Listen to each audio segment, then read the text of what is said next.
loob po ng 36 na taon, ang Department of Health, Metro Manila Center for Health Development, o DOH-MMCHD, ay naging tulay para sa mga pangarap na ito.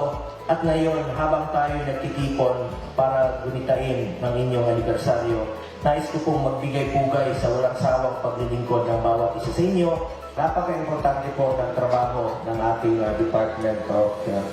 At ang dapat po nating pasalamatan ngayong araw na ito, ang lahat po ng ating mga frontliners.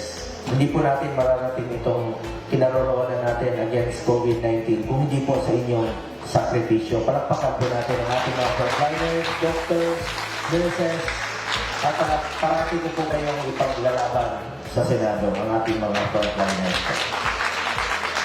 As the Chair of the Senate Committee on Health and Demography, it is my duty and privilege to work towards improving the quality of accessibility of healthcare services for all Filipinos.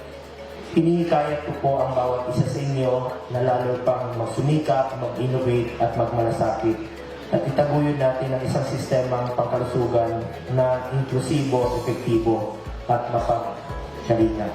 So, salamat po sa inyong lahat at ulitin ko lang po, bukas po ang aking opisina para sa inyong lahat. Ako po ay inyong Senator Kuya Bongo, patuloy na magsiservisyo po sa inyong lahat.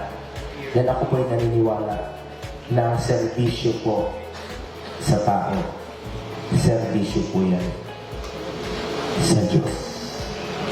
At mga kababayan ko, mahal na mahal ko po ngayon na salamat po.